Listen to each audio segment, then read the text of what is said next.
deals with a controversial subject. The theories expressed are not the only possible interpretation. The viewer is invited to make a judgment based on all available information.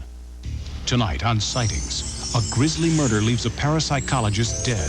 When they discovered the body, there were no clues. But from beyond the grave, he helped authorities find the killer.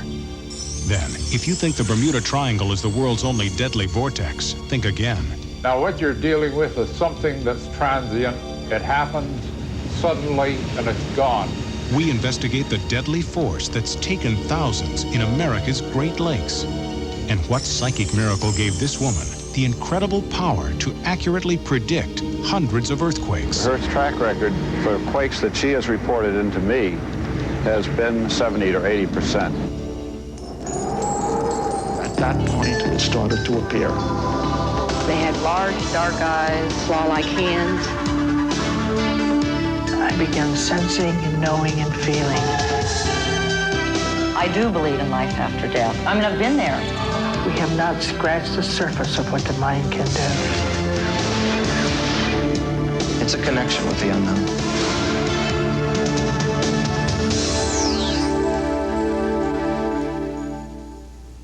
In 1990, psychic Scott Rogo had a horrifying premonition.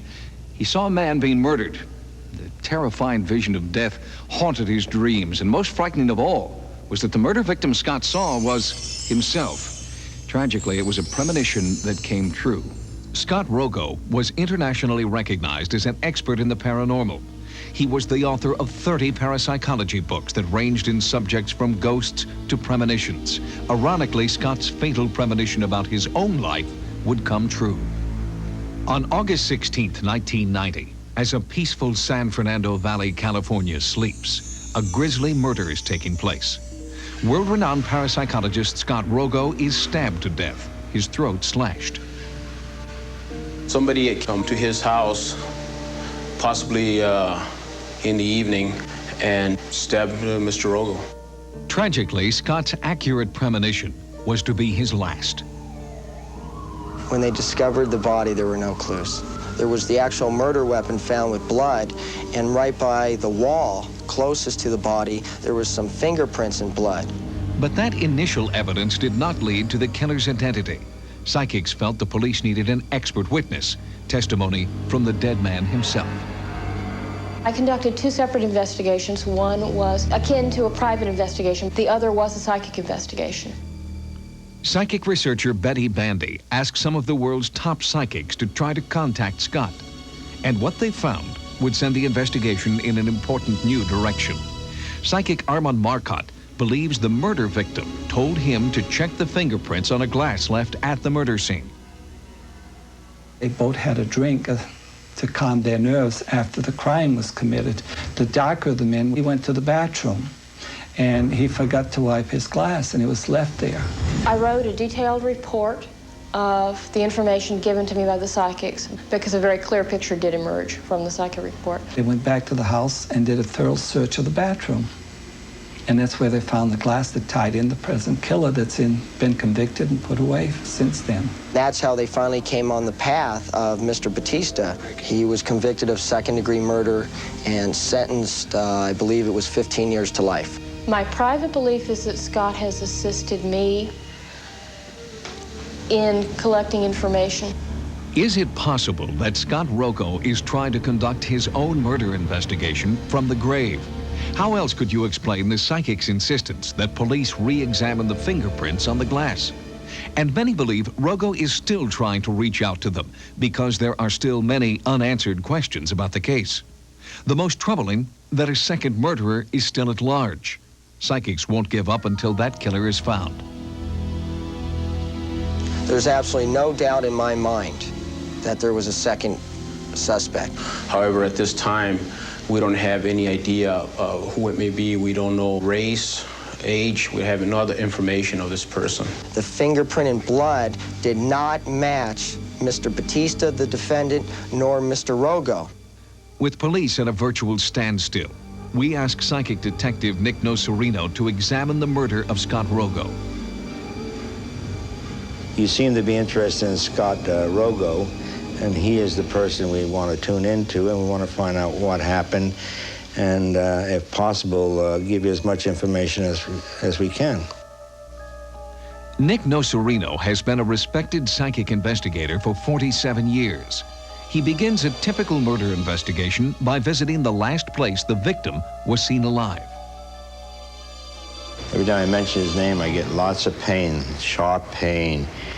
I don't know whether he's having a heart attack or what's going on. Nick's investigation also takes him to several locations frequented by Scott in the days just before his murder. Nick believes this method of investigation will stir up the tremendous psychic energy necessary to make contact with Scott Rogo. He then brings in a team of psychics to investigate the single most important location in the case, the very house in which Scott Rogo was found stabbed to death. We hope to find out how the man died, if possible, who killed him or how many people killed him, anything connected with the killing. There's been a killing here. Each psychic surveys the house, attempting to gather psychic energy. Right around my throat is tightening up immediately, and then it's moving down into my chest area. Besides the stabbing, there was an attempt to choke him. I heard gagging. There were 3 individuals besides the man who was hurt, and blood all around. This is definitely a house that has had a lot of energy, and it still is filled with different energies. There's a lot of anger associated with that too, and it's a frenetic kind of energy. The psychics then agree to break off into 2 separate groups in 2 separate rooms to form seance-like triads. And I call upon the energy of Scott Rogo to assist us in any way he can. There's 3 people involved. 2 came in one car, 1 came in another car. They got in the house. There were 2 people performing the majority of the violence. In 2 separate rooms, at almost the same time, the psychics believe they have made contact with Scott Rogo, who is now conducting his own murder investigation from beyond the grave. Their intent when they entered this home was not to kill him. He's screaming. I can't hear what he's screaming, but I can hear him screaming. Things just got out of hand. One of them short. 5'6", 5'7", overweight. Kind of long, wavy, black hair, maybe a little balding on the top. He may be the one who has the tattoo on his arm. Scar. It's a mark on his face. Right below his eye. Tiny little mustache. See a car parked. Bandana on the head, not a hairnet. VWY. Bushy eyebrows. 436. Romano's the last name. Jesus. Jason, James, Alexander, all those names fit the big one. They're within 100 miles of here. Oh, these are the names of the other guys. According to the psychic team, this is the killer of Scott Rogo. Both triads, independent of each other, provided the same description. The man was about 5'6", 5'7", round of face, Hispanic, tiny little mustache, black oily wavy hair with a bandana, long police record. He was the one perpetrating most of the violence. This is the man the psychics believe killed Scott Rogo. He is Hispanic, about 5'7" tall, 160 pounds in weight, and still living, they believe, in the Southern California area. The sketch and description have been handed over to police for further investigation. The product, psychics believe, of Scott Rogo's ghostly communication about the face behind the bloody handprint. His presence to me was still very strong in that house, and hoping that somebody will uncover some aspect of the crime. Police policy prohibits comment on this unsolved case, but we will follow their developments and hope to bring you an update of the Scott Rogo case in the near future. Coming up, the Bermuda Triangle has nothing on these lakes. Now, what you're dealing with is something that's transient. It happens suddenly and it's gone. We investigate the deadly force that haunts America's Great Lakes. The Bermuda Triangle may be the most famous vortex of mystery and death in the world, but it's not the only one. The Great Lakes Triangle, right here in the United States, has been almost as deadly. Hundreds of people have vanished in an area which many believe is a gateway to oblivion. There is a force that has survived from folklore to scientific fact. Bizarre anomalies that rival the Bermuda Triangle. A ship, the Edmund Fitzgerald, built to withstand the most violent weather, sinks in less than a minute. A modern jet airliner crashes into Lake Michigan in clear weather. These are only 2 of the thousands of shipwrecks and plane crashes that have plagued the Great Lakes since earliest recorded history. The most dangerous zone is known as the Marsburg Vortex in Lake Ontario, but disappearances routinely occur throughout a larger area known as the Great Lakes Triangle. Marine insurance records show that more than 15,000 shipwrecks, plane crashes, and other mysterious catastrophes over the past 200 years have given the Great Lakes Triangle a deadly reputation, with the highest concentration of unexplained accidents in the world. With Marysburg, what you get is exactly the same type of things. You're getting down in around the Bermuda Triangle, disappearing people, disappearing ships and that. We have found that there is at least one major link between all these crashes and disappearances. The ever-present magnetic fields which wrap the Earth appear to act differently in the Great Lakes Triangle. A compass reading on one day can be totally different the next, making critical navigational systems inoperative. We found, even using 3 separate compasses, all the readings being very much similar, that when we plotted that on a chart, we were nowhere near. One case, we were a quarter mile on shore, and yet we're 5 miles physically on the boat offshore. Peculiar magnetic forces can spell disaster for a ship or a plane that relies on exact instrument readings. Could strange magnetic forces in the Great Lakes Triangle be enough to throw ships and planes wildly off course and into fatal situations? Some believe that's exactly what caused the 729-foot Edmund Fitzgerald to sink to the bottom of Lake Superior. This state-of-the-art vessel had 2 independent radar systems thought to be infallible, but they weren't. En route to Cleveland, Ohio, disaster struck. November 10th, 1975, 5 p.m. The Edmund Fitzgerald is fully loaded with iron ore and leaves port. By 6 p.m., the ship is unexpectedly caught in the grips of a severe winter storm. Just after 7 p.m., the Edmund Fitzgerald, a highly sophisticated modern freighter, has disappeared, with all hands feared lost.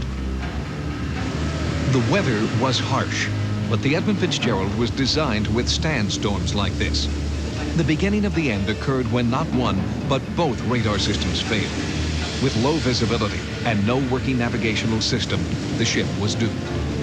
I do know that they had lost their radar, and they were depending on the Anderson, which was a ship nearby in the storm. The Anderson was doing their seeing for them. It was trying to get the fix on the Fitzgerald with radar and then radio to the Fitz and tell them where they were. 1 minute, they had a blip on the radar, and the next minute, the blip was gone. They were in communication with the Fitzgerald at 10 minutes after 7. At 20 minutes after 7, they had no sight of her at all. And given that 10-minute span and the fact that no distress call was ever sent by the Fitzgerald, that ship going down must have happened no more than a minute. It just dove, went down, and that was the end of it. So I understand you had him visually and on the radar, and you lost him in both respects. No, I didn't have him visually. I had him on the radar. He was exactly 10 miles ahead of us. I asked him how he was making out with his problem. He said he lost those vents and he had a lift, and he said he was holding his own. I lost contact after that. In less than 1 minute, the enormous ship had disappeared. All hands on board died. It was a tragic testimony to the power of a deadly force still feared by all who dare venture there. I think in a lot of people's mind, there is something missing.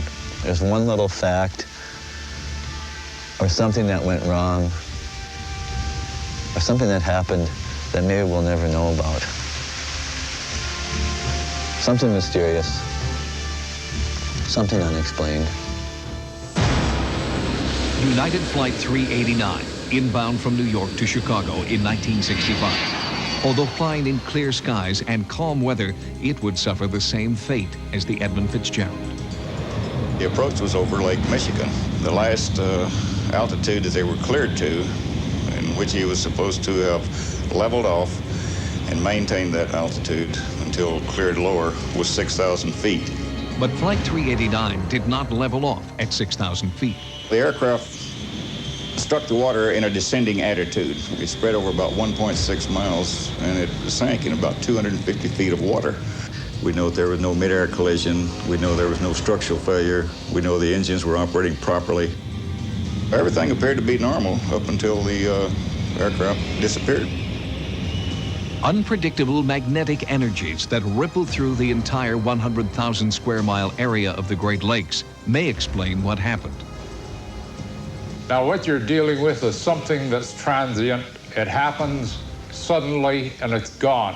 You haven't got any actual scientific measurements. What we know is that there's actually magnetic anomalies in the area.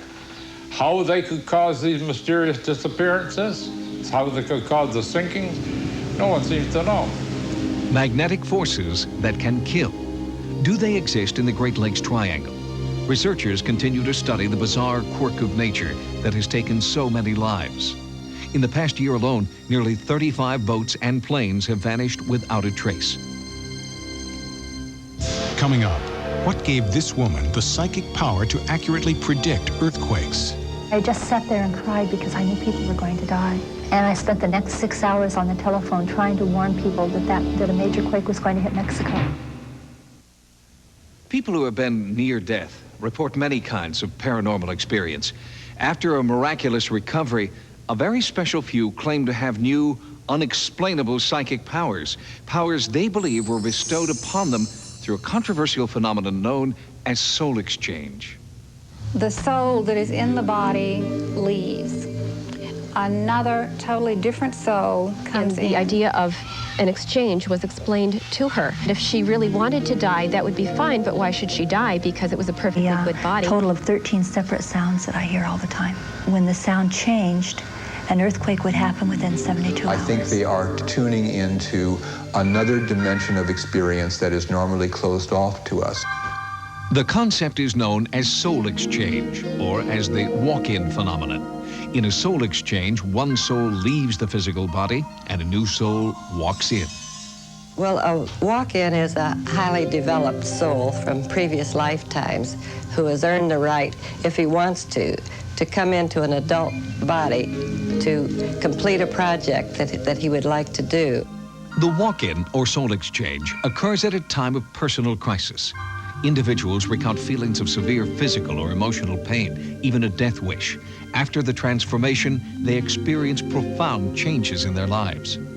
I took all the pills in the bottle and drank some of the alcohol. The headache was so bad that my insides ached. All I said was, I want out. I want the pain to stop. The purpose of a soul exchange is always to have a being come into a body that is more highly evolved and is coming here for the purpose of helping the earth evolve. For a precious few, the supposed soul exchange triggers miraculous, new, and unexplainable talents. Charlotte King's experience has been remarkable. In December of '76, I overdosed on a combination of Valium and brandy. But fortunately, I guess I didn't take enough to give me a fatal overdose, but I was in a real bad state for quite a few hours. And I heard the word that the doctor had admitted me and that I would have to stay there. And I was in kind of a drugged sleep, a very drugged sleep. And a few hours later, I all of a sudden became real full of energy, just a burst of energy. Charlotte believes she left the hospital literally a new person, one with an uncanny talent to predict violent seismic activity around the world. She began to hear sounds no one else could hear and had nearly unbearable pains throughout her body. In the way that I predict the earthquakes, the way that I forecast the earthquakes, is through the sound, and the combination of sound and pain tells me where the earthquake will take place. But her newfound talent was emotionally painful. In 1985, she sensed a quake in Mexico City, but no one would listen. I was working at a computer company in Sacramento in 1985 in September, and I began having headaches. And I went to my boss, Paul, and I said, Paul, I've got to go home. He said, why? I said, there's going to be a major earthquake. And he said, where? And I said, Mexico. And he said, there better be. And I went home. And I spent the next 6 hours on the telephone trying to warn people that a major quake was going to hit Mexico. Nobody was interested. Nobody cared. And I just sat there and cried because I knew people were going to die, and there was nothing I could do about it. As the sounds and pain persisted, Charlotte got in touch with Christopher Dodge at the Library of Congress. He began tracking her predictions as part of Project Migraine. was absolutely understood from the very beginning that Charlotte must call me up before the earthquake, and that it must be recorded and it must be witnessed. And of course, I felt sure that those restrictions would thoroughly discourage her from undertaking to do something like that. And in fact, I was hoping that it would, but it didn't. And in rapid sequence, she proceeded to predict major events. I called Chris on the phone and said, Chris, all hell's going to break loose. I said, Mount St. Helens is going to have a major change within 72 hours. And he picked up the phone and called the Volcano Center, and they said, absolutely not, there's no activity. And the next day, Mount St. Helens went on eruption alert. And it blew a few days later in April. Over time, I would say that her track record for quakes that she has reported into me has been between 7 and 8 on a scale of 10, or in other words, 70 or 80%. And in some cases, with Mount St. Helens, I'd say that she has been 100% accurate. Charlotte predicted the recent earthquakes in Southern California and now believes the big one is coming. I think there's a real possibility that there's going to be a lot more activity down there. There's just a whole different feeling to this series of earthquakes, both in Northern and Southern California, that have been occurring since April the 23rd. Charlotte believes her amazing predictions are due to a soul exchange. Skeptics doubt that soul exchange exists, but Charlotte's 70% accuracy rate is testimony to the transformation in her life. Thanks for joining us. For Sightings, I'm Tim White. Good night. On the next Sightings, has science learned how to beat death with the latest technology in cryogenics? And would you be willing to be frozen to death to extend your life? Plus, an entire town that claims to be reincarnated. All on the next Sightings. Tomorrow on the season premiere of Code 3, be there when a daredevil stunt turns to tragedy and a bungee jumper's cord snaps right before your eyes. Code 3 tomorrow after the season premiere of Cops. And Sunday, get ready for TV history in the making as Rock returns live with no retakes, no second chances, and no telling what will happen. See the season premiere of Rock live Sunday after the classic first episode of In Living Color. Now, stay tuned for an all-new Rachel Gunn.